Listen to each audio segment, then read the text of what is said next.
అదే RTV app వార్తల్ని క్షణాల్లో చదివే అవకాశం ఉంటుంది. ఒక న్యూస్ పేపర్, ఒక టెలివిజన్ ఛానల్ మీ చేతుల్లో ఎప్పుడూ ఉంటాయి. వైసీపీ హయాంలో మాజీ మంత్రి కొడాలి నాని చేసినటువంటి హడావుడి అంతా ఇంత కాదు.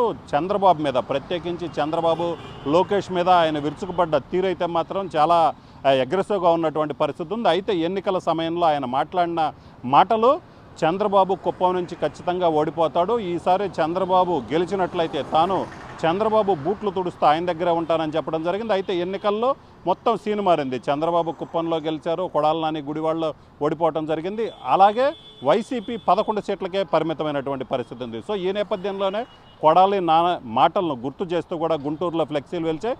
ప్రస్తుతం మనం చూసుకున్నట్లయితే ఈ ఫ్లెక్సీ ఏదైతే గుంటూరులోని సెంటర్లో వెలిచినటువంటి ఈ ఫ్లెక్సీని మనం చూసినట్లయితే కనపర్తి శ్రీనివాసరావు టీడీపీ రాష్ట్ర కార్యనిర్వాహక కార్యదర్శి ఈ ఫ్లెక్సీ వేయటం జరిగింది. ఫ్లెక్సీలో మనం చూసినట్లయితే కుప్పంలో చంద్రబాబు గెలిస్తే రాజకీయాలు వదిలేసి ఆయన బూట్ పాలిష్ చేస్తూ ఆయన కాళ్ళ దగ్గరే పడుంటా అని ఛాలెంజ్ చేసిన పిరికి సన్నాసి కొడాలి నాని, ఎక్కడ దాక్కున్నావో బయటకు రావాలి.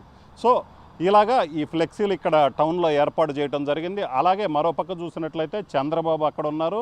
చంద్రబాబు బూట్ల వద్ద ఏదైతే కొడాలి నాని ఫోటో కూడా వేయటం జరిగింది. పక్కనే ఏపీ సచివాలయం కూడా ఉన్నటువంటి పరిస్థితి ఉంది. సో ఇలాంటి ఫ్లెక్సీలు చంద్రబాబు బూట్లు పాలిష్ చేస్తానని చెప్పడం జరిగింది. అయితే ఇప్పుడు ఎక్కడున్నావంటూ కూడా అయితే ఆయన చేసినటువంటి ఈ ఏదైతే మాటలు ఏదైతే ఉన్నా వాటికి కౌంటర్గా ప్రస్తుతం గుంటూరులో ఇలాంటి ఫ్లెక్సీలు వెలిచాయి. ప్రస్తుతం ఇక్కడే విద్యానగర్లో ఇక్కడితో పాటు ఎన్టీఆర్ స్టేడియం, బృందావన్ గార్డెన్స్లో మరొక ఫ్లెక్సీ వెలిచింది. అలాగనే ఇంకో చోట గుజ్జనగుండ్ల సెంటర్లో కూడా మరో ఫ్లెక్సీ వేశారు.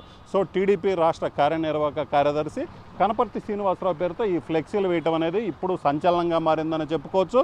ప్రధానంగా కొడాలి నానికి సంబంధించి చూసుకున్నట్లయితే కొడాలి నాని ఏదైతే ఛాలెంజ్ చేశాడో ఆ ఛాలెంజ్ నిలబెట్టుకోవాలి.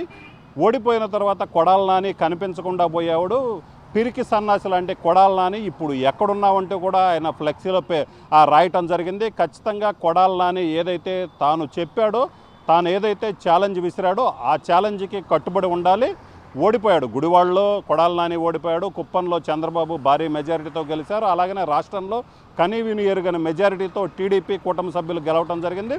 సో ఖచ్చితంగా ఇప్పుడు కొడాలి నాని ఎక్కడున్నా బయటికి రావాలి. ఆయన చేసినటువంటి ఛాలెంజ్ ఏదైతే ఉందో ఎన్నికల సమయంలో ఆ ఛాలెంజ్ని నిలబెట్టుకోవాలని ఏదైతే ఏర్పాటు చేసినటువంటి ఫ్లెక్సీలు అయితే మాత్రం ఇప్పుడు గుంటూరులోనే కాదు రాష్ట్ర వ్యాప్తంగా కూడా సంచలనం సృష్టించినటువంటి పరిస్థితి ఉంది. అన్ని చోట్ల కూడా ఈ ఫ్లెక్సీల గురించే చర్చ జరుగుతుంది. కెమెరామెన్ సిద్ధుతో రామారావు, ఆర్టీవీ గుంటూరు నుంచి.